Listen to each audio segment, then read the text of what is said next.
Assalamualaikum warahmatullahi wabarakatuh.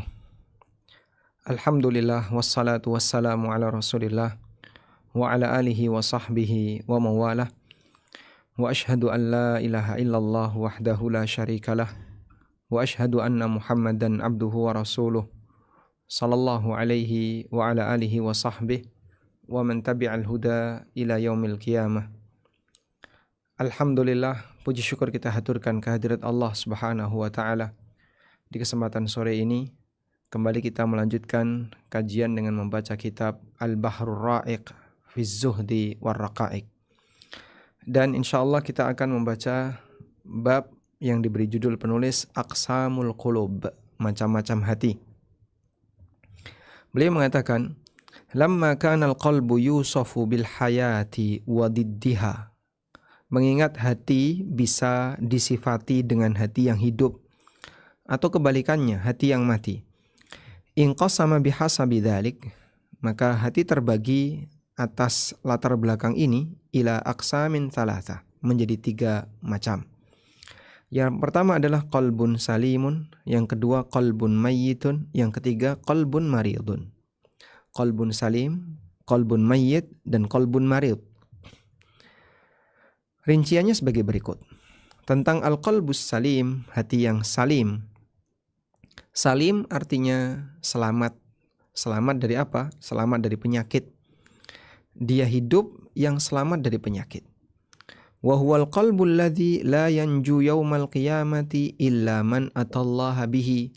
Itulah hati di mana seseorang tidak akan selamat kelak di hari kiamat kecuali yang dia datang kepada Allah bihi, dengan membawa al-qalbus salim, yaitu hati yang nanti akan menyelamatkan sang hamba di hadapan Allah Subhanahu wa taala. Kama qala ta'ala, sebagaimana Allah tegaskan, yauma la yanfa'u malu wala banun. Pada hari di mana harta dan anak tidak memberikan manfaat. Illa man atallaha biqalbin salim, kecuali orang yang menghadap Allah dengan hati yang selamat. Was-salimu huwa alladhi qad sarat as-salamatu sifatan thabitatan lahu. Salim adalah sesuatu yang di mana keselamatan menjadi sifat yang melekat pada dirinya. Kal alim wal qadir, sebagaimana kata alim, kata qadir. Wa aidan, dan juga kita bisa pahami fa innahu diddul marid, bahwa qalbus salim adalah lawan dari hati yang sakit. Was-saqim, hati yang sakit. Al-alil, yang berpenyakit. Al-marid, as-saqim, al-alil sama. Hati yang berpenyakit. Fahuwa alladhi qad salima min kulli syahwatin tukhalifu amrallah wa nahyahu. Itulah hati yang selamat dari syahwat yang bertentangan dengan perintah Allah dan larangannya. Wa min kulli syubhatin tu'aridu khabrahu, dan selamat dari setiap syubhat yang mendatanginya. Fasaliman min ubudiyati ma siwa. Hati ini selamat dari bentuk penghambaan selain Allah. Wa salima min tahkimi ghairi rasulihi sallallahu alaihi wasallam, dan selamat dari sikap ketundukan menjadikan hakim selain Rasulullah sallallahu alaihi wasallam. Sehingga dia selalu taat kepada ajaran Nabi sallallahu alaihi wasallam. Fa khalusat ubudiyatuhu lillah, maka hati yang selamat ini dia akan mengikhlaskan bentuk ibadahnya kepada Allah Ta'ala. Iradatan wa mahabbatan wa tawakkulan wa inabatan wa ikhbatan wa khasyatan. Baik kehendaknya, rasa cintanya, tawakalnya, inabahnya, ikhbatnya. Ikhbat adalah bentuk tawadu karena beribadah. Allah Subhanahu wa taala memuji orang yang melakukan ikhbat, tawadu karena beribadah. Khasyahnya, rasa takutnya, rojaknya, wa khalasa amalahu lillah, dan dia mengikhlaskan amalnya hanya untuk Allah, harapannya hanya untuk Allah. Itulah qalbun salim. Fa in ahabba fillah, kalau dia mencintai karena Allah. Wa in abghada fillah, ketika dia membenci, dia benci karena Allah. Wa in a'ta lillah, kalau dia memberi karena Allah. Wa in mana'a lillah, kalaupun dia tidak memberi, alasannya juga karena Allah. Sebab memberi dan menahan ini adalah perbuatan karena dorongan batin. Kita ketika memiliki kesamaan prinsip agama, kesamaan manhaj, kita ngasih itu ringan. Kita membantu terasa ringan. Karena punya kesamaan pemahaman akidah yang sama. Begitu beda, maka kita nggak mau ngasih. Karena kita beda. Demikianlah karakter manusia. Maka seseorang ketika memberi karena Allah, tidak memberi juga karena Allah, ini bagian dari tanda bahwasanya hatinya hidup. Tapi kalau memberi karena fanatisme golongan, tidak memberi juga karena fanatisme golongan, ini bagian dari tanda orang yang hatinya ada penyakit. Kami menjumpai bahwa yang namanya memberi ini dilatar belakangi oleh ideologi. Memberi sedekah ini dipengaruhi oleh ideologi. Ketika beda ideologi, maka orang tidak akan melakukannya. Ya, sebagai contoh ya, kita tahu orang LDII, mereka store dengan alasan apapun, apakah karena disebut sedekah atau apapun, itu dalam jumlah cukup besar.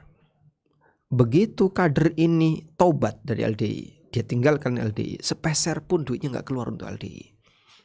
Padahal dulu dia bisa ngasih ratusan juta, puluhan juta, sesuai dengan tingkatan kekayaannya. Itulah bukti bahwasanya memberi dan tidak memberi dilatar belakangi oleh ideologi. Sehingga orang memberi dan kebalikannya tidak memberi, ini didasari oleh ideologi. Baik. Wala yakfi hadha hatta yaslamu minal i'tiqad. Dan tidak cukup dengan itu. Sampai dia hatta yaslama minal i'tiqad. Sampai dia selamat, bersih dari segala keyakinan. Wat tahkim likulli man ada Rasulahu sallallahu alaihi wasallam. Dan dia tunduk kepada ketetapan hukum kepada siapapun selain Rasulullah sallallahu alaihi wasallam. Sehingga hati ini hanya mau tunduk kalau ada landasan dari dalil. Aku mau ikut kalau ada dalilnya. Kalau nggak ada dalil ya mohon maaf, aku nggak ikut. Masya Allah. Demikianlah hati yang selamat. Aku mau ikut kalau ada dalil. Kalau nggak ada dalil ya aku nggak ikut. Fayaqidu qalbuhu ma'ahu aqdan muhakkaman 'alal i'timam wal iqtida bihi wahda. Sehingga hatinya terikat dengan Rasulullah sallallahu alaihi wasallam, dengan ikatan untuk selalu bermakmum dan mengikuti beliau semata. Kalau ada dalilnya saya mau ikut, kalau nggak ada dalilnya saya nggak ikut. Kalau ada sunnahnya dari Nabi sallallahu alaihi wasallam aku ikut, kalau nggak ada sunnahnya aku nggak ikut. Kira-kira gimana kalau kayak gitu? Ya kita sebut hati ini tunduk kepada Nabi sallallahu alaihi wasallam. Di saat yang sama, ketika datang sebuah dalil yang itu bertentangan dengan kebiasaan dia, bertentangan dengan apa yang sudah menjadi budayanya, tapi dia siap untuk menerima. Li'anna qalbahu qalbun salim. Karena hatinya adalah hati yang selamat dari penyakit. Ketundukan dia selalu diarahkan kepada Allah dan Rasulnya sallallahu alaihi wasallam. Kebalikannya, hati yang berpenyakit, ketika dikasih dalil, mereka nggak menerima. Dan saat mereka melakukan amalan, lebih dominan dengan kebiasaan yang sudah mendarah daging dan turun-temurun tanpa landasan. Ketika ditanya dalilnya mana, ya, mereka emosi, apa-apa kok dikit-dikit dalil.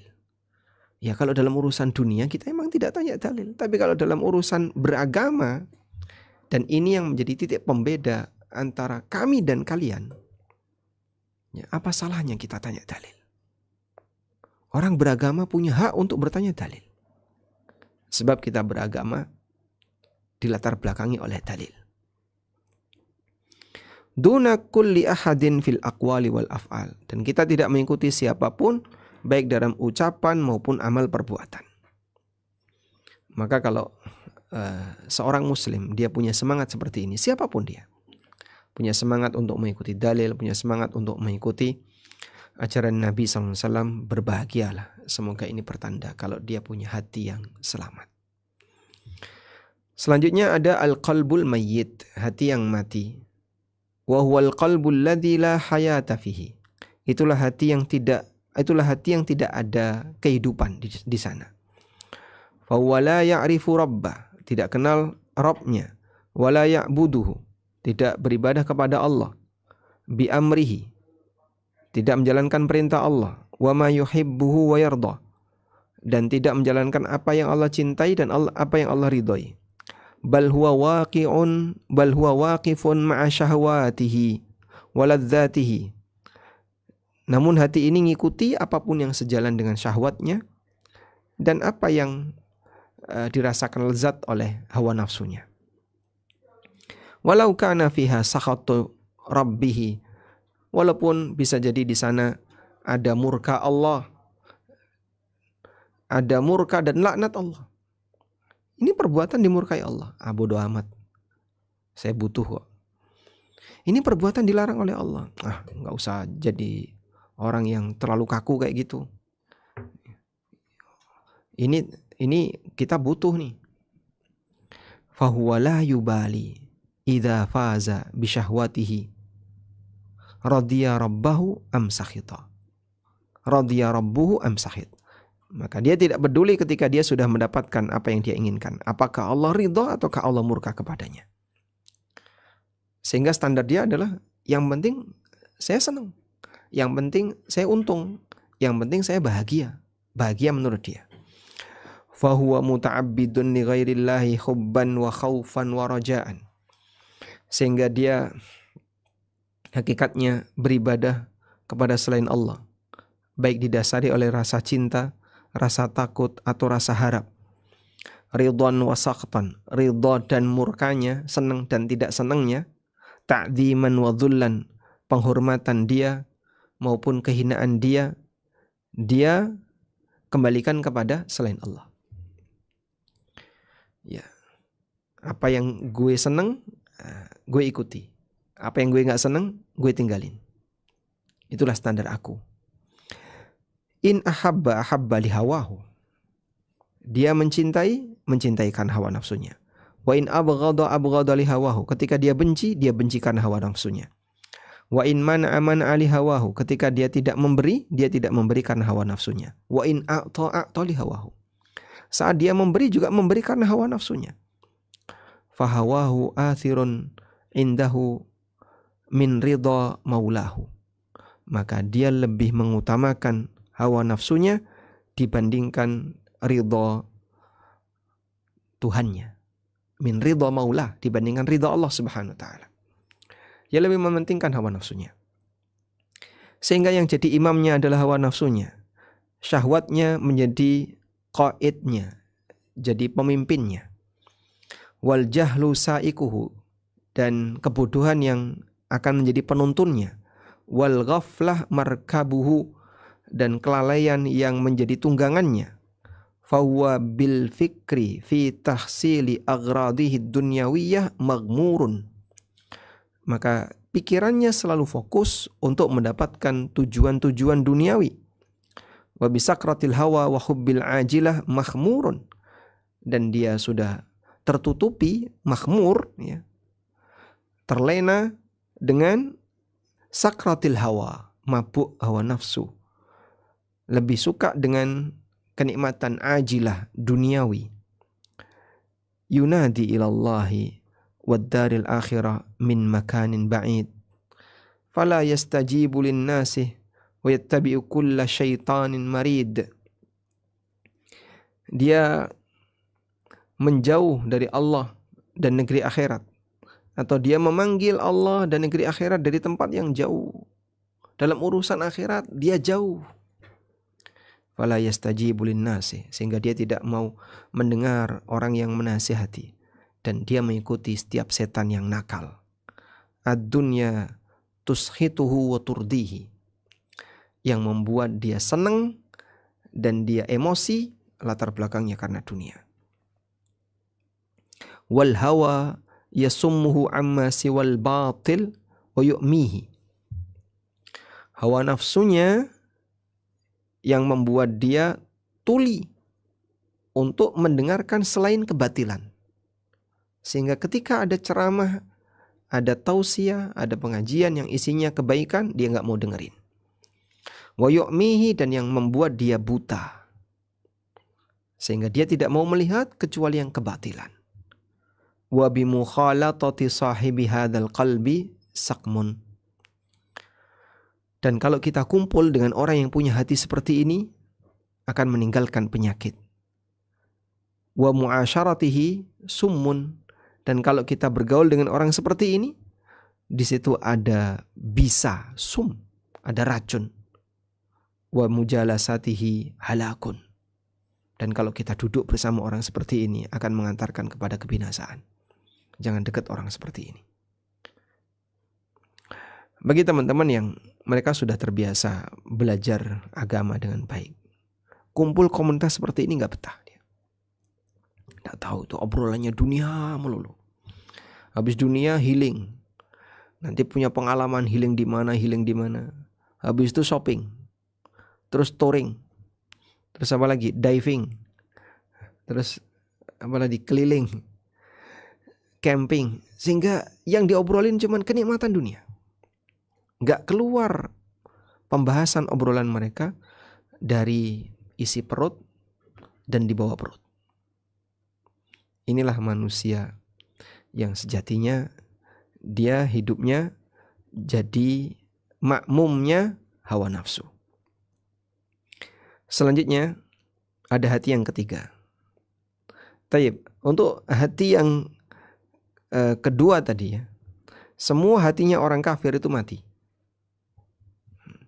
Hati orang kafir itu mati.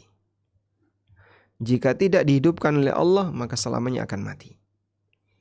Karena itu Allah Subhanahu wa ta'ala menyebutkan bahwa hati yang dia kosong dari zikrullah, dan itu hati orang kafir, disebut oleh Allah Ta'ala dengan hati yang mati. Dan Nabi Muhammad SAW tidak bisa membuat mendengar hati yang mati.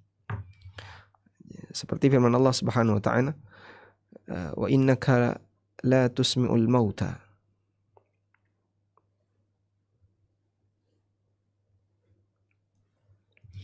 Di surat An-Naml, Allah Subhanahu wa ta'ala berfirman, innaka la tusmi'ul mauta. Engkau tidak akan bisa membuat orang yang mati jadi mendengar. Orang mati jadi mendengar maksudnya apa? Mati di sini adalah mati hatinya. Mendengar di sini adalah hidup hatinya. Kau tidak akan bisa membuat orang yang hatinya mati bisa hidup. Wala tusmi'us summa, dan orang yang budak tidak akan bisa kau buat mendengar ad-du'a, panggilan. Idza wallau mudbirin, ketika mereka berpaling.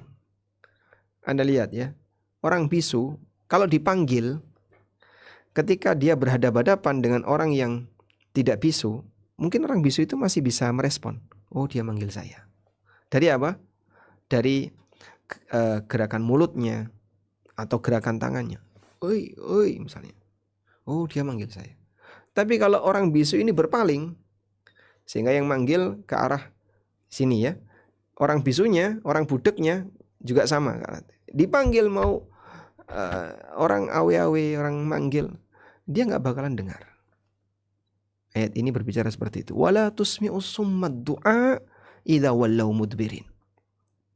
Engkau tidak akan bisa membuat orang yang budek, orang yang tuli, bisa mendengarkan panggilan ketika dia sudah berpaling.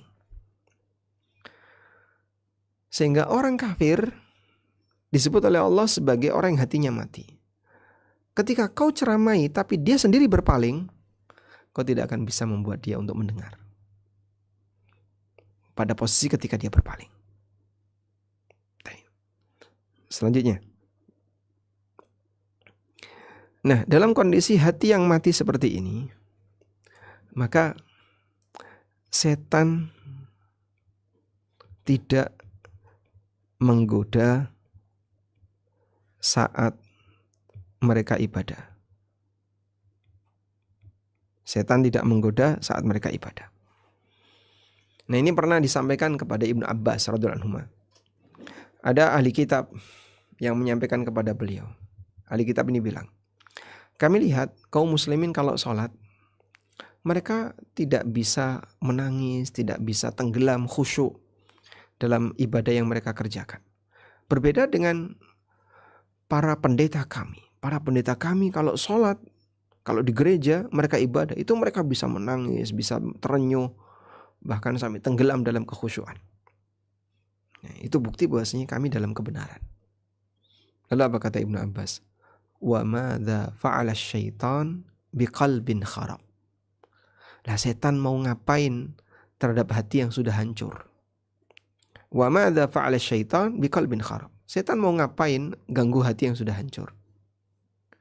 Sehingga kalau hatinya sudah rusak seperti itu, ngapain diganggu setan? Beda dengan muslim, mukmin, saat dia beribadah diganggu oleh setan. Sebab hatinya hati yang masih berdiri, masih hidup. Setan mengganggu tujuannya biar merusak hati ini. Nah, tapi kalau hati itu sudah rusak, ngapain diganggu oleh setan? Baik. Dari sinilah kita bisa melihat betapa hati yang mati itu tidak akan, atau dia ketika beraktivitas mungkin dia bisa fokus. Sehingga ada orang misalnya semedi di patung non-muslim. Saya bisa mendapatkan ketenangan ketika itu. Suasana hati saya nyaman, tenang. Iya, kamu bisa jadi gak diganggu setan. Bahkan dipanas-panasi setan untuk bisa mendapatkan ketenangan. Yang dia mungkin di majelis ilmu gak bisa tenang, tapi di tempat seperti itu dia bisa tenang. Ini orang yang hatinya dipanasi oleh setan. Sekarang kita akan lihat al-qalbul marid, hati yang sakit. Qalbun lahu hayatun wa bihi illah. Itulah hati yang hidup tapi ada penyakitnya. Falahu maddatan, maka ada dua kondisi dalam hati ini. Tamudduhu hadhihi marratan wa hadhihi marratan. Kadang keluar sehatnya, kadang keluar sakitnya. Wa huwa lamma ghalaba alaihi minhuma fa fihi min mahabbatillah. Wa huwa lima ghalaba alaihi minhuma. Dan hati ini akan menjadi sesuai dengan yang dominan pada dirinya. Fa fihi min mahabbatillahi wal imanihi wal ikhlasi lahu. Dia punya mahabbatullah, punya iman kepada Allah, punya ikhlas untuk Allah, punya tawakal kepadanya. Ma huwa madatu hayatihi, yang itu merupakan materi kehidupannya. Hati ini mencintai Allah. Hati ini tunduk kepada Allah. Tapi di saat yang sama, wa fihi min mahabbati syahwat. Dia senang melampiaskan hawa nafsunya. Wa ithariha, terkadang lebih mengunggulkan hawa nafsunya. Wal hirsu ala tahsiliha, dan kadang berusaha untuk melayani hawa nafsunya. Dia punya sifat hasad, punya ujub, punya sombong, senang mendapatkan status sosial, senang dengan status sosial, senang berbuat maksiat di muka bumi, ar-riyasah, senang menjadi pemimpin. Ma huwa madatu halakihi, yang itu bisa mengantarkan kepada kebinasaannya.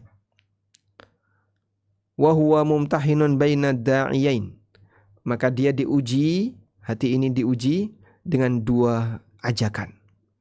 Ajakan yang mengajak dia untuk mendekat kepada Allah dan Rasulnya sallallahu alaihi wasallam dan negeri akhirat, serta ajakan yang mengajak dia untuk mencintai dunia,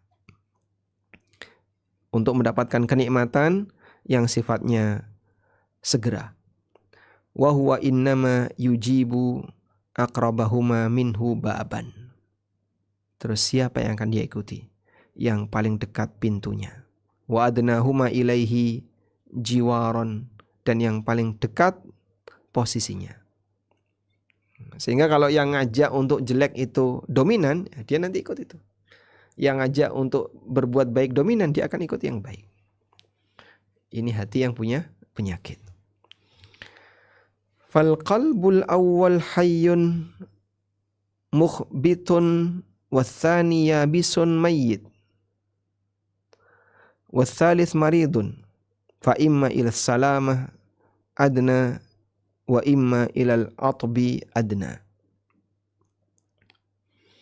Hati yang pertama adalah hati yang hidup, yang selalu memiliki bentuk ikhbat, yaitu dia berusaha untuk taat kepada Allah. Ikhbat itu ketundukan kepada Allah. Wathani yabisun mayyit, hati yang kering, mayyit, mati. Hati ini kering, mati. Tidak ada ilmu di situ, tidak ada air yang menjadi sumber kehidupannya. Yang ketiga, hati yang sakit. Terkadang lebih dekat kepada sehat, selamat, dan terkadang lebih dekat kepada kondisi sakit. Baik. Di sini kita bisa lihat betapa hati yang rupanya seperti itu, tapi dia bisa beragam. Dia bisa memiliki karakter yang beragam. Nah, sekarang saya coba cerita sebuah permisalan yang pernah diberikan oleh Ibnul Qayyim. Permisalan yang pernah disampaikan oleh Ibnul Qayyim. Di sini ada maling.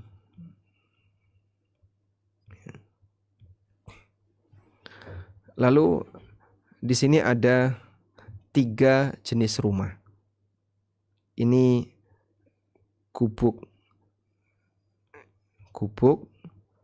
yang tidak ada isinya apapun. Rumah yang kedua adalah rumah yang bagus. Ya, rumah yang bagus.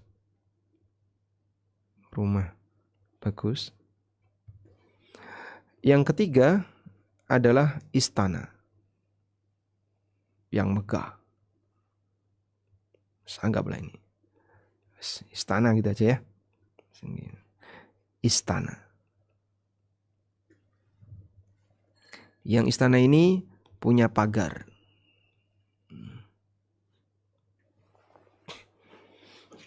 Dah, nggak penting gambarnya, yang penting Anda paham. Baik, pertanyaannya, dari 3 jenis bangunan ini, kemana maling ini akan berusaha untuk menyasar? Mengambil barang di gubuk, yang gubuk ini gubuk reot, gampang dimasuki, dan siapapun bisa masuk. Atau mengambil barang di rumah yang bagus, yang rumah itu tertutup, tapi terkadang dibuka. Atau mengambil barang di istana, di situ ada banyak sekali perbendaharaan harta, tapi penuh dengan penjagaan. Penjagaannya ketat. Kira-kira ke arah mana maling ini akan datang? Bagi Anda yang menjawab, dia akan datang ke gubuk. Itu yang paling mudah untuk dimasuki. Nah, mau nyari apa di gubuk? Tidak ada apa-apa. Sehingga maling ini tidak akan mendapatkan apapun kalau dia datang ke gubuk. Sebab di gubuk ini tidak ada barang berharga. Kalau begitu dia akan datang ke istana. Karena di situ ada banyak sekali harta simpanan, perbendaharaan, dan banyak harta-harta yang berharga. Ya memang banyak, tapi istana ini penuh dengan penjaga. Sehingga bisa jadi maling ini akan sangat beresiko kalau dia tetap nekat masuk ke istana. Maka jawabannya tinggal 1, yaitu maling ini akan menyasar ke rumah bagus, tapi bukan istana. Kenapa? Di sini penjaganya tidak seketat istana. Dan di sana ada barang berharga, walaupun tidak lebih banyak daripada istana. Secara peluang untuk dapat mencuri barang berharga itu ada. Dan peluang untuk tertangkap lebih kecil. Dah? Nah, kemudian penjagaan di masing-masing bangunan ini ada yang ketat, ada yang longgar. Istana sangat ketat. Rumah bagus ini kadang dijaga, kadang tidak. Kalau gubuk karena nggak ada barang berharga ya siapapun yang mau masuk silakan, nggak pernah dijaga. Nah, maling ini adalah setan. Rumah ini adalah hati. Ini adalah hati. Sedangkan penjagaan adalah zikrullah.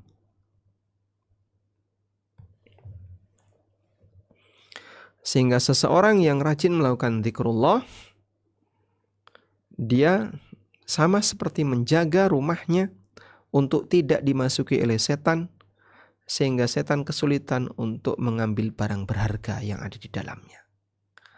Barang berharga itu adalah iman. Barang berharga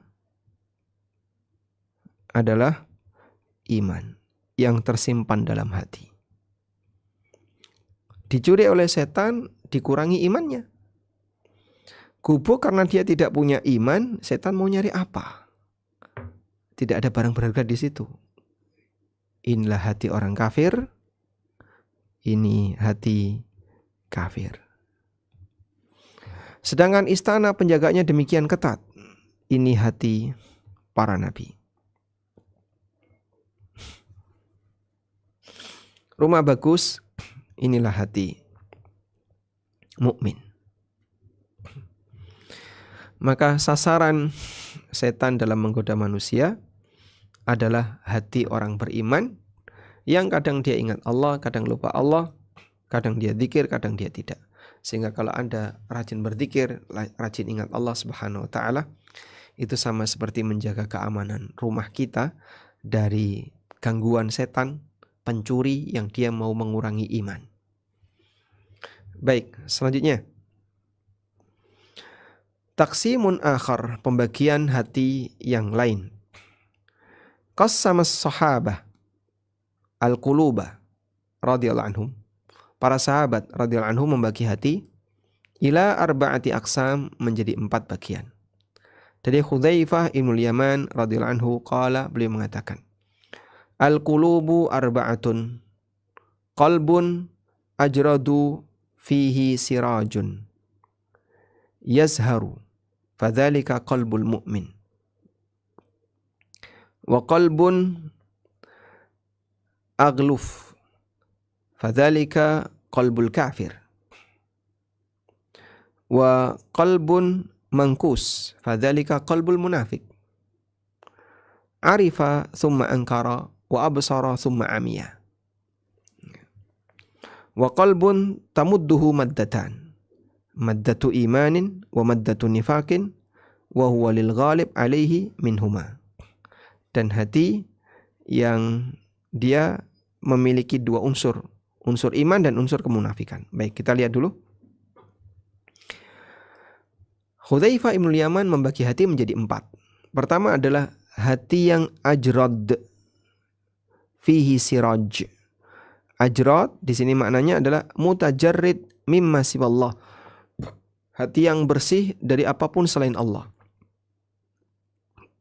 Sehingga qalbun ajrad artinya adalah hati yang bersih dari segala apapun selain Allah. Fihi siraj, di sana ada siraj. Siraj bermakna misbah, lentera. Yazhar artinya yang bercahaya. Wa huwa misbahul iman, itulah lentera iman. Fadzalika qalbul mu'min, itulah hati mukmin yang baik. Disebut mukmin di zaman sahabat itu mukmin yang ideal. Wa qalbun aghluf, dan hati yang tertutup, ya, itulah hatinya orang kafir. Dan hati yang mangkus, hati yang terjungkir, fadzalika qalbul munafik, itulah hati orang munafik. Bagaimana hati orang munafik? Anda lihat, mangkok terjungkir. Sebelumnya mangkok itu terbuka ke atas, sehingga dia bisa mengenal, dia tahu. Tapi setelah itu dijungkir. Arifa thumma ankara, dia tahu, dia ngerti, kemudian dia mengingkari. Absara thumma amiya, sebelumnya dia bisa melihat, kemudian dia jadi buta. Wa qalbun tamudduhu maddatan, dan hati yang terdiri dari 2 unsur, unsur iman dan unsur kemunafikan. Maka hati ini akan bergerak sesuai dengan apa yang mendominasinya. Baik. Nah, di sini ada keterangan qalbun ajrad ay mutajarrid mimma siwallah, yang kosong dari selain Allah. Fihi sirajun yazhar, yaitu misbahul iman. Di situ ada lampu, ada lentera yang menyala, itulah lentera iman. Fa asyara bi tajarrudihi ila salamatihi min syubuhatil batil wa syahwatil ghayy. Maka hati yang bersih ini akan selamat dari syubhat, kebatilan, dan syahwat yang menyimpangkan perbuatan. Wa bi husulis siraj isyraquhu wastinaratuhu binuril ilmi wal iman. Dan ketika ada lentera, maka itu akan bisa memancarkan cahaya ilmu dan iman. Itulah hati mukmin yang baik. Hati ini bersih dan ada lentera. Dengan kebersihannya ini, hati ini sulit untuk dimasuki kotoran. Sehingga syahwat dan syubhat tidak gampang masuk. Dan hati ini punya lentera yang bercahaya, maka dia bisa menghiasi dan menerangi yang lain. Wa qawluhu qalbun agluf ay dakhilun fi ghilafihi. Agluf artinya tertutup. Maksudnya adalah dia masuk ke dalam tutupnya. Wa ghishaihi, masuk ke dalam tutupnya. Fala yasilu ilaihi nurul ilmi, maka cahaya ilmu tidak bisa menembus. Demikian pula cahaya iman. Kama qala ta'ala hakian anil yahud, sebagaimana firman Allah ketika Allah menceritakan tentang Yahudi, wa qalu qulubuna ghulf, mereka mengatakan hati kami tertutup. Hati kami tertutup sehingga sulit untuk ditembus hidayah. Ini jahatnya Yahudi, diberitahu dan dinasihati, mereka malah bilang hati kami tertutup, belum bisa menerima. Ya. Subhanallah. Padahal itu penjelasan kebenaran. Dan orang zaman sekarang ada kayak gitu. Ketika dinasihati, sebentar, hati saya belum bisa menerima. Ya. Perasaan saya belum bisa menerima. Itu sama seperti perkataan Yahudi, wa qalu qulubuna ghulf bal la'anahumullahu bikufrihim. Namun Allah melaknat mereka disebabkan kekufuran mereka. Wa qauluhu, dan sabda dan perkataan beliau Hudzaifah, wa qalbun mankus ay makbub, markus, hati yang terjungkir. Gimana itu? Hati ini ya, seperti mangkok yang terjungkir. Sehingga dikasih air apapun dia tidak akan bisa menampung. Kama qala ta'ala, sebagaimana Allah Ta'ala berfirman, fama lakum fil munafiqina fi'ataini wallahu arkasahum bima kasabu. Kenapa kalian beda pendapat dalam menyikapi orang munafik? Padahal Allah Ta'ala menjungkir mereka bima kasabu, disebabkan kesalahan yang mereka lakukan. Aina kasahum waraddahum fil batil. Maksudnya Allah membalik mereka dan mengembalikan mereka kepada kebatilan. Alladzi kanu fihi bisababi kasbihim wa a'malihimul batilah. Yang dulu pernah mereka jalani dengan sebab dosa dan amal batil yang mereka lakukan. Dikembalikan kepada yang tersesat sebagaimana kondisi dia di awal dulu, walaupun dia mengenal Islam. Demikianlah kondisi orang munafik. Wa hadza asyarrul qulub wa akhbathuha. Hati yang terjungkir itulah hati yang paling buruk. Wa qauluhu qalbun tamudduhu maddatan. Kemudian perkataan Hudzaifah, ada hati yang berisi dua materi. Itulah hati yang sakit. Alladzi lam yantamakkan fihil iman wa lam yazhar fihi sirajuhu haitsu lam yatajarradil haqqil mahd. Di mana hati ini tidak dikuasai iman secara penuh dan lenteranya tidak bercahaya secara penuh, karena dia tidak murni terisi dengan kebenaran semata sesuai dengan apa yang Allah berikan kepada Rasulnya sallallahu alaihi wasallam. Bal fihi madatun minhu wa madatu min khilafihi. Tapi dalam hati ini ada materi yang itu merupakan bagian dari kebenaran, dan ada materi yang isinya bertolak belakang dengan kebenaran. Fataratan yakunu lil kufri aqrab minhu lil iman. Terkadang dia lebih dekat kepada kekufuran daripada kepada iman, dan sebaliknya. Fal hukmu lil ghalib wa ilaihi yarji. Maka dia akan ikuti mana yang dominan. Baik. Ini penjelasan yang disampaikan tentang macam-macam hati. Kita mengenal seperti ini, dan selanjutnya mungkin kita bisa ngukur, aku ada di mana.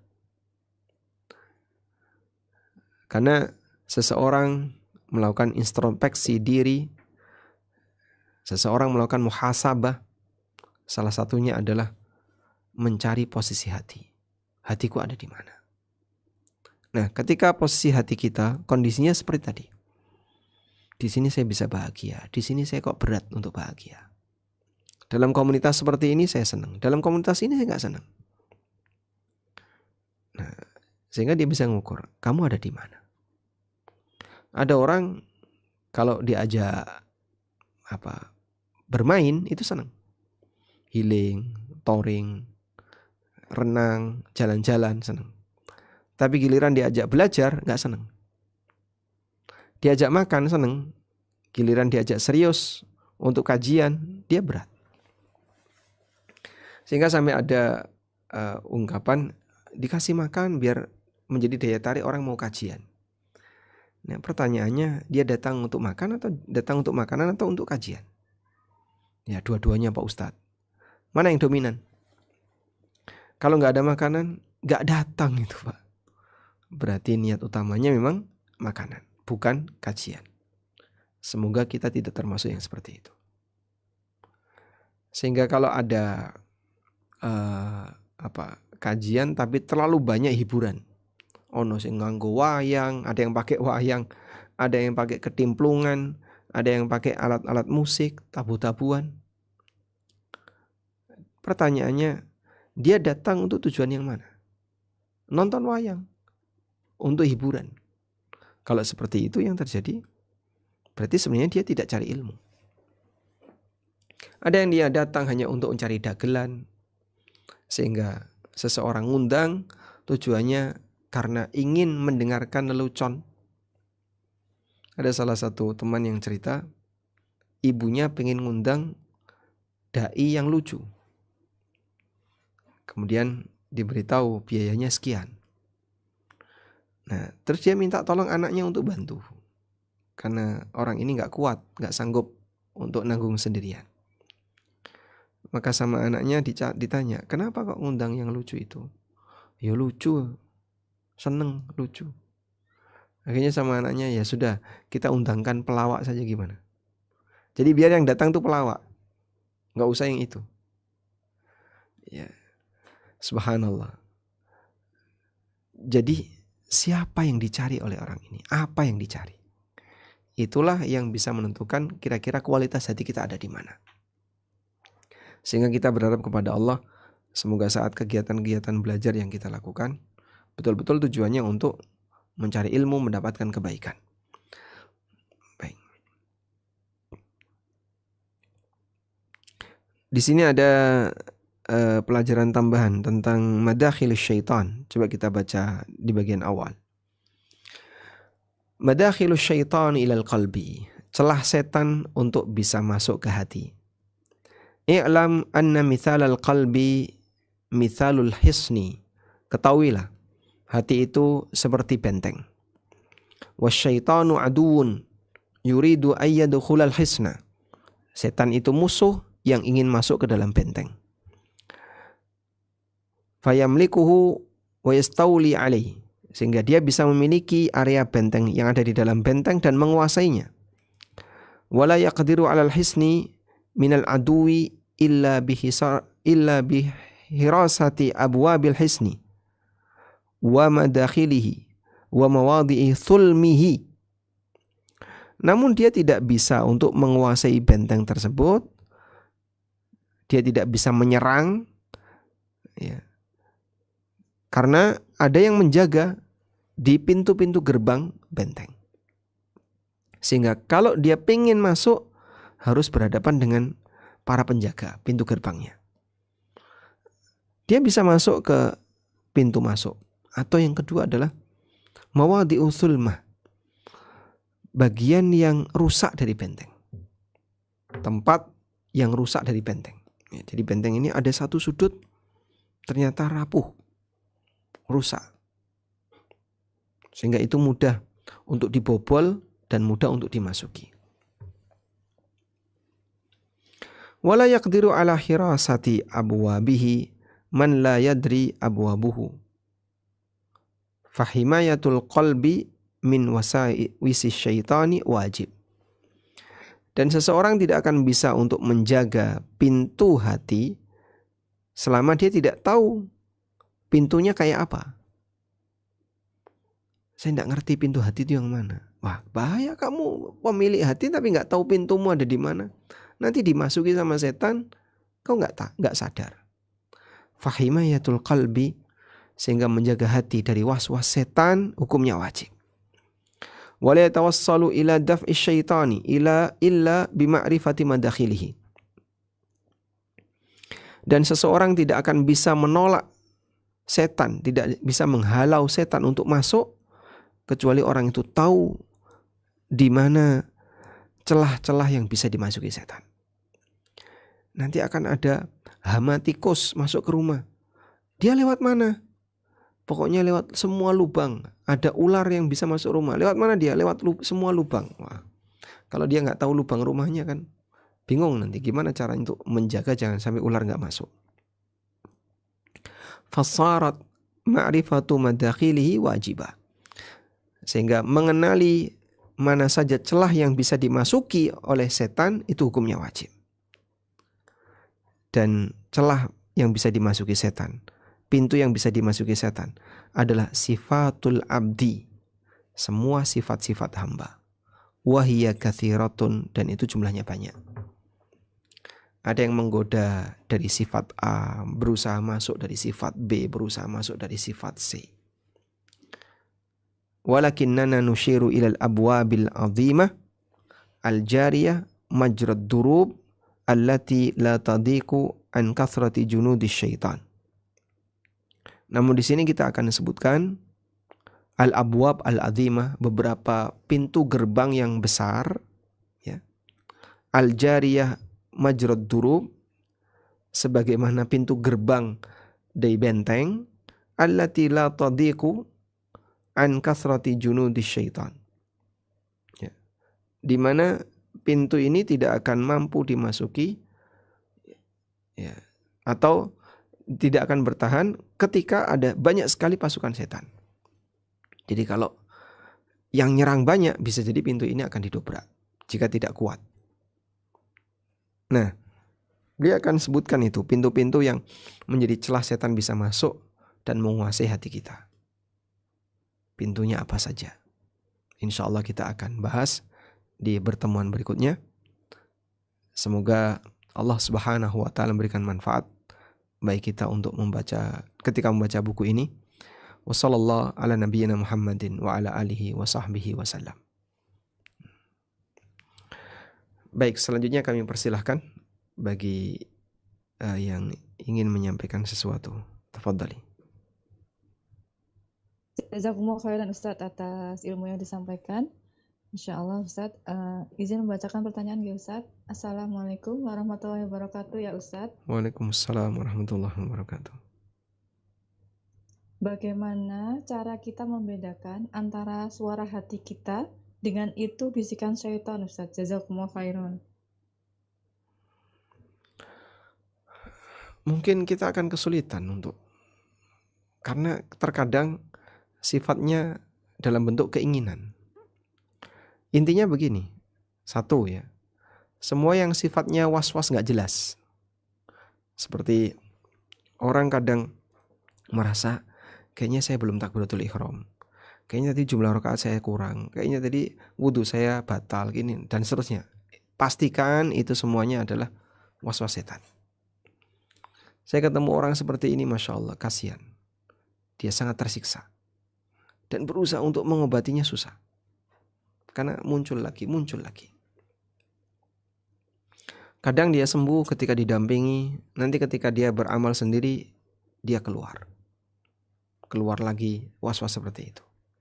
Sehingga kalau Anda mengalami seperti itu was-was setan 100%. Terus solusinya gimana Pak? Gak usah digubris, sembuh insya Allah. Tapi ya juga butuh proses yang panjang. Kadang was-was itu melekat cukup kuat. Yang kedua adalah semua keinginan batin untuk berbuat maksiat. Dorongan untuk berbuat maksiat. Ya. Dorongan untuk berbuat maksiat itu terkadang tiba-tiba muncul tanpa direncanakan. Kalau ada seperti itu gimana? Ya ketika kita turuti keinginan untuk berbuat maksiat tadi, maka jadinya menuruti bisikan setan. Misalnya bawaan pengen emosi saja sama suaminya misalnya, atau sama anaknya, atau sama istrinya, padahal gak ada masalah, tapi dipanas-panasi sama setan. Ya, maka yang seperti ini bagian dari contoh bisikan setan. Wallahu a'lam. Jazakumullah khairan Ustadz atas jawabannya. Pertanyaan berikutnya Ustadz. Assalamualaikum ya Ustadz. Barakallahu fiik. Apakah anxiety disorder itu termasuk was-was dari setan Ustadz? Jazakumullah khairan. Efeknya apa itu? Kecemasan berlebihan Ustadz. Ya, contoh kasusnya misalnya. Karena saya punya jamaah yang beliau normal, tapi ada kasus tertentu yang membuat beliau ini sangat ketakutan. Jadi kalau naik pesawat mengalami turbulensi itu sangat ketakutan. Padahal beliau kalau dalam situasi yang lain normal, bukan tipe penakut. Dan beliau pernah ikut umroh bareng kita gitu. Ketika pesawatnya mengalami turbulensi walaupun kecil, wah itu sudah pucat wajahnya. Apakah itu juga termasuk? Intinya gini ya, ketika orang itu terlalu berlebihan dalam merasa takut, gampang cemas, gampang sedih, ya bisa jadi karena memang lemah karakternya atau lemah mental, bisa jadi juga karena bisikan dan was-was setan. Ada dua ini. Dan Anda bisa mengupayakan pengobatan untuk dua-duanya. Pengobatan was-was setan banyak berlindung dari setan. Jadi kalau muncul seperti itu, baca a'udzubillahi minasyaitonirrajim. Muncul lagi a'udzubillahi minasyaitonirrajim. Untuk yang kedua, nah mungkin psikiater yang lebih paham ya. Ahli psikolog yang lebih ngerti. Tapi untuk yang pertama, intinya adalah banyak membaca ta'awud. Pernah satu ketika Syekh Abdul Razak hafizahullah ta'ala didatangi oleh muridnya, dan beliau mengatakan, muridnya ini mengatakan, wahai Syekh, saya punya teman yang ngaku nabi. Di mana dia? Ada di sini. Dia pengen ketemu Syekh. Pertemukan aku dengan dia. Akhirnya dipertemukan orang yang ngaku nabi ini dengan Syekh. Lalu orang ini mengatakan, aku nabi dan aku mendapatkan wahyu. Lalu Syekh ini bilang apa? Oh, benar memang kamu dapat wahyu. Aku percaya kau dapat wahyu. Orang lain kaget, loh gimana Syekh kok malah percaya dia dapat wahyu? Lalu Syekh mengatakan, wahyu itu ada dua. Pertama, wahyu yang diberikan oleh Jibril. Dan ini sudah berhenti sejak wafatnya Nabi SAW. Dan ada wahyu yang kedua, wahyu setan. Wahyu setan gimana? Seseorang dibisikkan untuk ngaku nabi, seolah-olah dapat bisikan A, bisikan B, dan seterusnya. Ini wahyu setan. Terus, kalau kamu merasa seperti ada yang membisikkan sesuatu kepadamu, ketahuilah itu wahyu setan. Segera baca a'udzubillahi minasyaitonirrajim. Ini pesan dari Syekh. Dan Masya Allah ya, dari situ kemudian dia sadar bahwa memang dia merasakan seperti ada bisikan, sehingga membuat dia berani ngaku jadi seorang nabi. Karena bisikan-bisikan itu mungkin bisikan yang baik ya. Bisikan ngajak untuk berakhlak yang baik dan seterusnya. Tapi membuat dia jadi malah mengaku nabi. Akhirnya diberitahu oleh Syekh, Ya, saya percaya kau dapat bisikan, tapi bisikan dari setan. Nah, bisikan dari setan ini akan selalu ada sampai kiamat. Allah Ta'ala berfirman, wa inna syayatina la yuhuna ila awliyaihim liyujadilukum.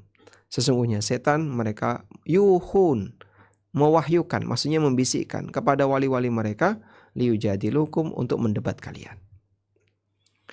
Wallahu alam. Karena itu kalau orang mengalami penyakit cacat mental kayak tadi ya, anxiety disorder, maka ada kemungkinan itu adalah bisikan setan, dan ada kemungkinan ini adalah gangguan mental. Nah, untuk yang kedua mungkin bisa dikonsultasikan ke ahli psikologi atau ke psikiater. Wallahu alam. Jazakumullah khairan Ustadz atas jawabannya. Pertanyaan berikutnya Ustadz. Bismillah, Assalamualaikum warahmatullahi wabarakatuh ya Ustadz. Waalaikumsalam warahmatullahi wabarakatuh.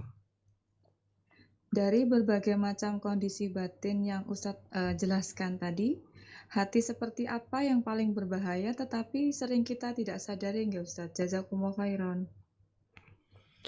Yang disebutkan oleh penulis tadi adalah hati munafik. Karena munafik ini dia posisi hatinya tengkurap, seperti kalkauz al-muhajjal, seperti dandang yang mengkurap.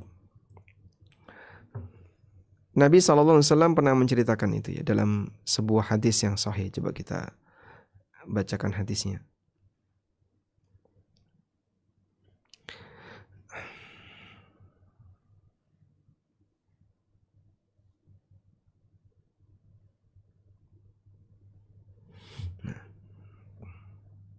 Nah, ini hadis tentang fitnah yang dia selalu berdatangan sehingga mempengaruhi kondisi batin manusia.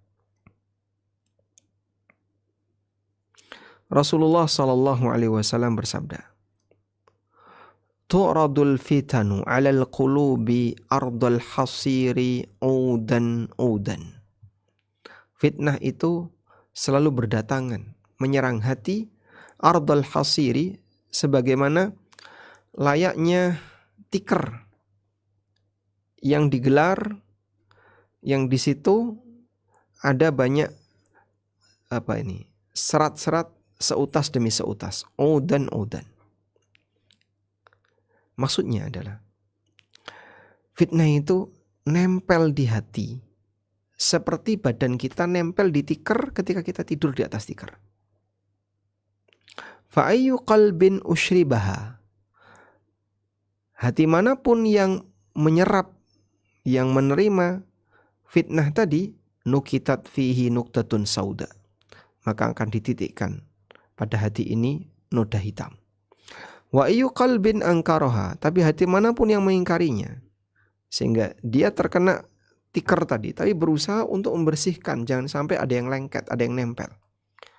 Nukitat fihi nuktatun bayda, maka dititikkan dalam hati ini satu noda putih, satu titik putih. Hatta yasira al-qalbu, sampai hati itu terbagi menjadi dua. Abyad mithlas safa, putih seperti batu licin. La tadurruhu fitnah, hati seperti ini tidak akan mendapatkan bahaya dengan adanya fitnah. Madamatis samawati wal ard, selama ada langit dan bumi, maksudnya selama-lamanya. Wal akharu aswad, dan hati yang kedua adalah hati yang gosong, yang hitam. Murabbadan kal kauzi mujahhiyan, hati yang hitam kelam seperti al-qauz mujahhiyan, seperti mangkok. Anda tahu dandang ya? Dandang itu bagian bawahnya warnanya apa? Gosong. Seperti dandang gosong yang mengkurap, yang nublek. Gimana? La ya'rifu ma'rufan, tidak kenal mana yang baik, wala yungkiru mungkaran, dan tidak kenal mana yang buruk. Yang baik tidak dia kenal, kemungkaran tidak dia ingkari.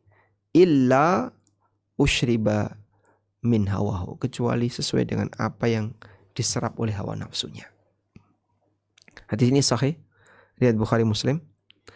Dan hadis ini salah satu di antara gambaran hati yang sakit gara-gara fitnah yang demikian banyak sampai gosong. ya, kemudian dia tengkurap, ya, hati yang terjungkir, tidak bisa ditembus hidayah. Dan ketika ada kemungkaran, dia tidak berusaha untuk mengingkari, bahkan menolongnya, bahkan membantunya. Dan ini yang paling berbahaya. Wallahu a'lam. Jazakumullah khairan Ustadz atas jawabannya. Pertanyaan berikutnya Ustadz. Assalamualaikum ilaikum ya Ustadz. Barakallahu fiik. Izin bertanya, sebagai orang yang awam Ustadz, bagaimana cara menjaga hati kita agar tidak perlahan berubah menjadi hati yang lalai atau mati Ustadz? Jazakumullah khairan. Cara yang sederhana adalah banyak berzikir kepada Allah dan belajar agama. Berzikir akan menanamkan kedekatan kita dengan Allah. Selalu ingat Allah, selalu ingat namanya. Dan belajar agama akan membuat kita jadi mengenal aturan Allah. Dan orang ketika mengenal aturan Allah, dia ngegas dan ngerem sesuai dengan aturan Allah. Hidup ini kan seperti gas dan rem. Kapan kita harus semangat, kapan kita harus tahan diri. Maka mereka yang paham aturan Allah, aktivitasnya menyesuaikan itu. Bagi mereka yang punya sifat taat kepada Allah. Yang ketiga, komitmen untuk pasrah terhadap aturan. Kita jadikan Rasul SAW sebagai imam. Maka aktivitas yang kita lakukan selalu didasari oleh pertanyaan, ada sunnahnya atau tidak? Seperti perkataan Sufyan Ats-Tsauri rahimahullah, "La istata'ta alla tahukka ra'saka illa bis sunnah faf'al." Kalau kamu bisa tidak garuk kepalamu kecuali ada dalilnya, lakukanlah. Jadi dia selalu berpikir, ini kira-kira ada sunnahnya atau tidak? Dan kalau ada sunnahnya, dia akan semangat untuk mengamalkannya. Itu sama dengan kita jadikan Nabi SAW di depan dan kita jadi makmum beliau SAW.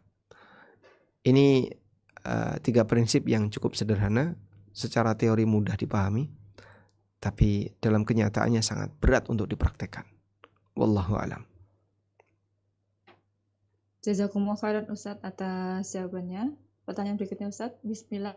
Assalamualaikum warahmatullahi wabarakatuh ya Ustadz. Waalaikumsalam warahmatullahi wabarakatuh.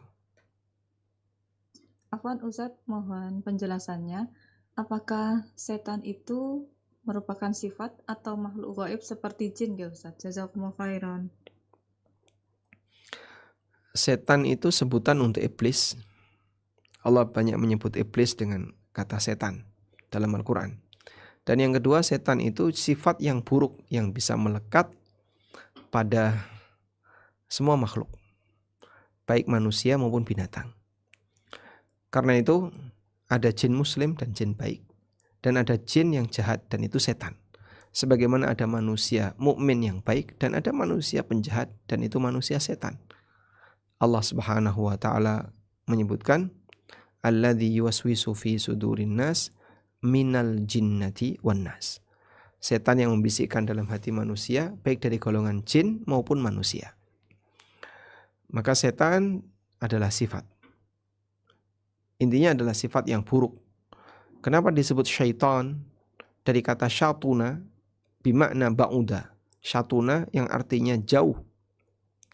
Sehingga setan disebut setan li'annahu ba'idun an rahmatillah. Karena dia jauh dari rahmat Allah. Karena itu berdasarkan hal ini perihal ketika seseorang ingin mengenali sebenarnya apa perbedaan antara jin dan setan. Jin itu tidak semuanya jahat. Ada jin yang baik. Allah Ta'ala berfirman di surat Al-Jin, wa anna minna salihuna wa minna al-qasitun wa minna tuna dhalik wa anna minna al-muslimuna wa minna al-qasitun.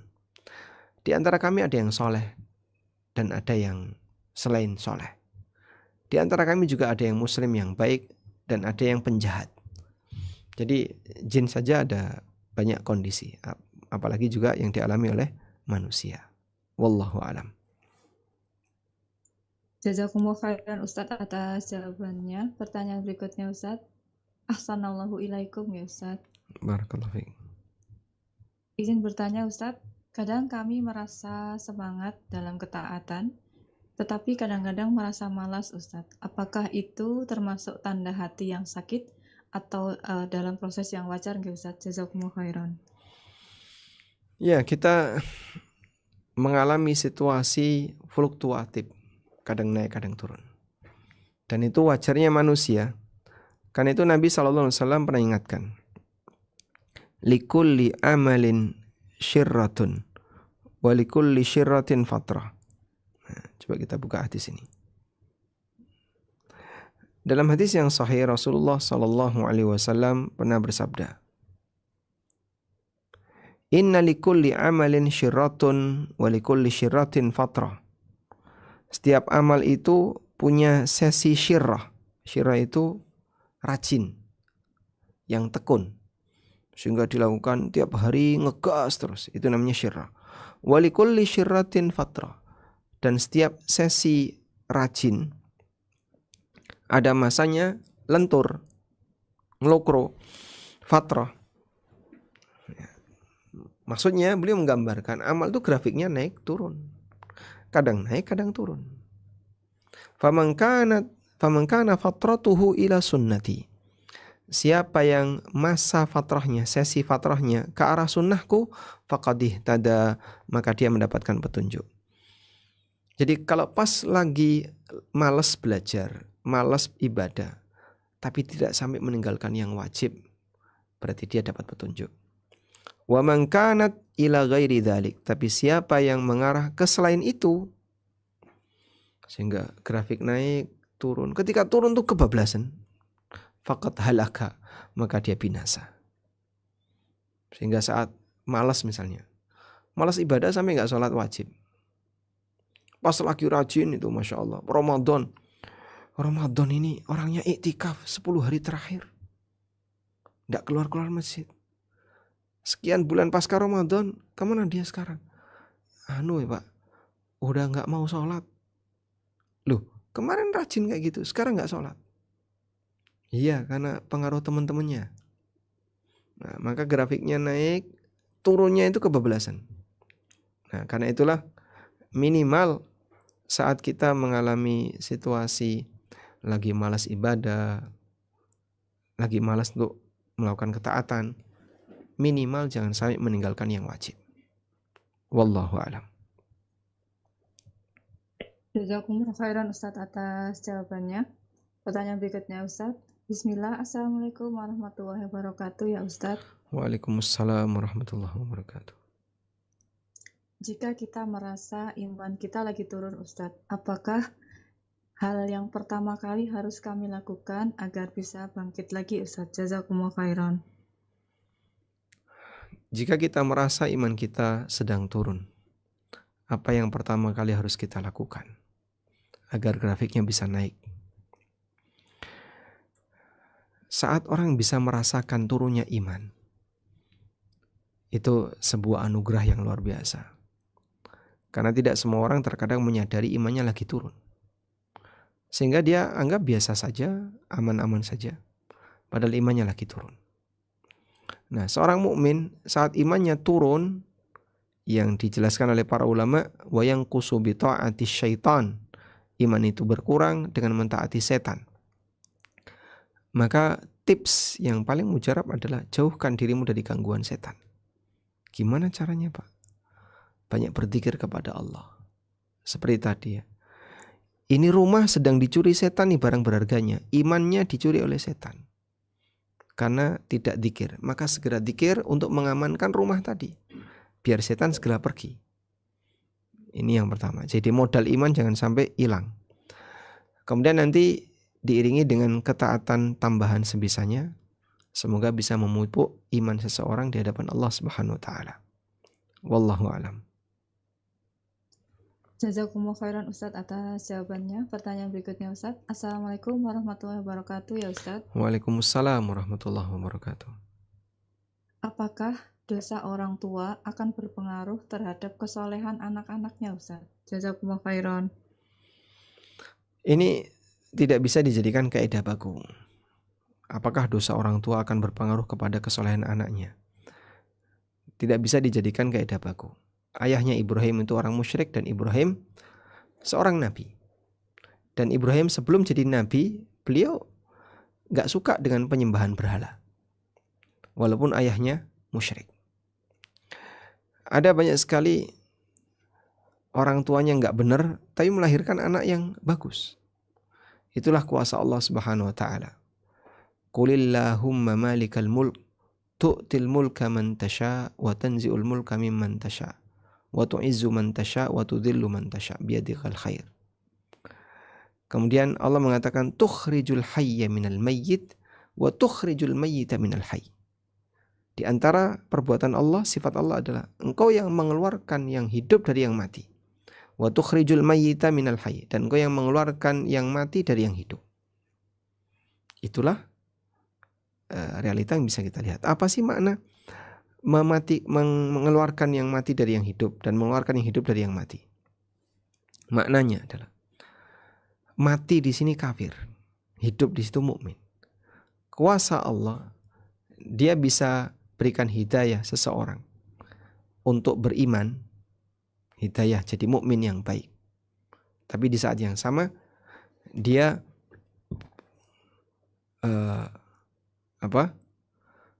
pada posisi yang sama dia melakukan maksiat. Sehingga hati hamba di sini bercampur antara ketaatan dan kemaksiatan. Hati yang hidup dan hati yang dipenuhi dengan dan ada sisi maksiatnya. Kuasa Allah bisa mengeluarkan yang hidup dari yang mati, hidup mukmin. Ada orang mukmin yang terlahir dari orang kafir dan ada orang kafir yang terlahir dari mukmin. Ibrahim alaihissalam terlahir dari bapak yang kafir. Kan'an, anaknya Nabi Nuh, terlahir dari bapak seorang nabi. Tukhrijul hayya minal mayyit wa tukhrijul mayyita minal hayy. Engkau mengeluarkan yang hidup dari yang mati dan engkau mengeluarkan yang mati dari yang hidup. Kuasa Allah Ta'ala. Maka bisa jadi orang tuanya baik tapi anaknya enggak baik. Atau sebaliknya, orang tuanya biasa saja, enggak ada sisi prestasi, tapi anaknya luar biasa. Karena Allah Subhanahu wa ta'ala kuasa untuk menciptakan yang hidup dari yang mati dan sebaliknya. Wallahu a'lam. Jazakumullah khairan Ustadz atas jawabannya. Pertanyaan berikutnya Ustadz. Bismillah, ahsanallahu ilaikum Ustadz. Barakallahu fiik. Bagaimana cara membedakan antara hati yang tenang karena iman dengan hati yang tenang karena sudah terbiasa dengan kemaksiatan Ustadz? Jazakumullah khairan. Tenang dalam arti dia bisa merasakan kebahagiaan, dia bisa menikmati. Sehingga ketika hati yang tenang karena iman di tempat melakukan ketaatan, dia senang. Misalnya ketika kajian, dia bisa menikmati. Tapi tenang karena maksiat, dia di tempat maksiat, dia senang. Begitu ditaruh di tempat kajian, dia susah.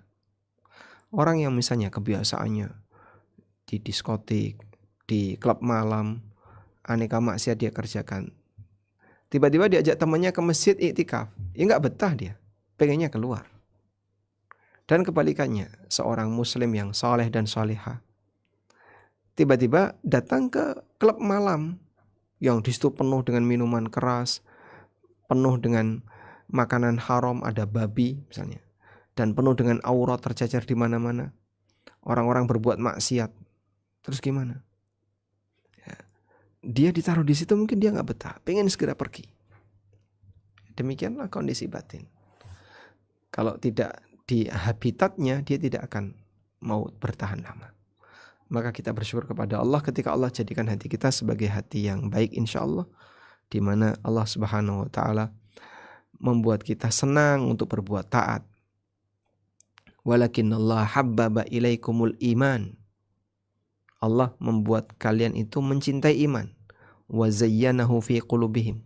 Wa zayyanahu fi qulubikum. Dan Allah menjadikan iman itu sebagai sesuatu yang indah di hati kalian. Demikianlah kondisi seorang mukmin, dia merasa senang ketika berbuat ketaatan. Wallahu a'lam. Jazakumullah khairan Ustadz atas jawabannya. Pertanyaan berikutnya Ustadz. Bismillah. Assalamualaikum warahmatullahi wabarakatuh ya Ustadz. Waalaikumsalam warahmatullahi wabarakatuh. Apakah boleh saya mengancam untuk berpisah dengan suami yang beliau sangat sibuk bekerja, sangat workaholic Ustadz, sehingga tidak sholat wajib di masjid, isbal, dan merokok Ustadz. Sudah seringkali diingatkan tetapi masih terus dilakukan. Apakah boleh demikian Ustadz? Jazakumullah khairan. Saya sangat tidak sarankan untuk berpisah dengan suami seperti ini. Apalagi beliau masih dalam proses. Mungkin beliau berbeda dengan Anda yang sudah bisa menerima kebenaran tentang aturan syariat. Namun kondisi suami yang tadi tidak sholat jamaah di masjid, masih isbal dan seterusnya, masih memungkinkan untuk diperbaiki. Tidak sampai pada kesalahan yang parah yang menyebabkan seorang istri harus pisah dengannya. Karena tuntut gugat cerai itu dosa besar tanpa alasan. Selanjutnya, mungkin diawali dulu dengan menemani suami untuk sholat di masjid. Jadi saat suami di rumah, kemudian masuk waktu sholat, Anda ajak beliau untuk ke masjid. Semoga dari situ kan ada gesekan dengan orang-orang yang ada di sekitar masjid. Nah, nanti lama-lama kalau tertarik, pengaruhnya itu dari teman. Semoga nanti kemudian sudah mulai menyesuaikan masalah pakaian, terus meninggalkan rokok yang itu mungkin akan mengganggu yang lain dan seterusnya. Ya, bersabar untuk mendampingi. Jika suami sampai mendapatkan hidayah atas pengaruh baik dari istrinya, maka sang istri akan mendapatkan pahala yang terus mengalir. Wallahu a'lam. Jazakumullah khairan Ustadz atas jawabannya. Pertanyaan berikutnya Ustadz. Assalamualaikum Ustadz. Barakallahu fiikum. Apakah yang seharusnya saya lakukan sebagai seorang istri jika suami terlibat dalam transaksi riba, padahal sudah sering diingatkan Ustadz, dan kami sering jatuh karena riba? Jazakumullah khairan. Kalau sudah mengingatkan, tanggung jawabnya sudah selesai, dan Anda berhak untuk mendapatkan nafkah sesuai dengan kemampuan suami dan kebutuhan Anda. Masalah dia tidak mau berubah, istri tidak nanggung dosa suami, dan istri tidak bertanggung jawab dengan perubahan yang terjadi pada suami. Terus untuk diingatkan, mudah-mudahan nanti beliau ada perubahan, dan carikan komunitas yang baik. Misalnya Anda ajak ngaji di komunitas orang-orang yang peduli dengan aturan agama. Semoga nanti akan ada perubahan. Intinya perubahan itu sangat berpeluang besar terjadi karena teman. Banyak orang yang dapat hidayah karena teman, sebagaimana banyak orang yang tersesat juga karena teman. Semoga dengan mencarikan komunitas yang baik, nanti akan ada perubahan yang lebih baik. Wallahu ta'ala alam. Mungkin itu yang bisa kita sampaikan. Semoga yang kita bahas ini bermanfaat. Allahumma anfa'na bima 'allamtana wa 'allimna ma yanfa'una warzuqna ilma. Wa sallallahu ala nabiyyina Muhammadin wa ala alihi wa sahbihi wa sallam. Wa akhiru da'wana anil hamdulillahi rabbil alamin. Wassalamualaikum warahmatullahi wabarakatuh.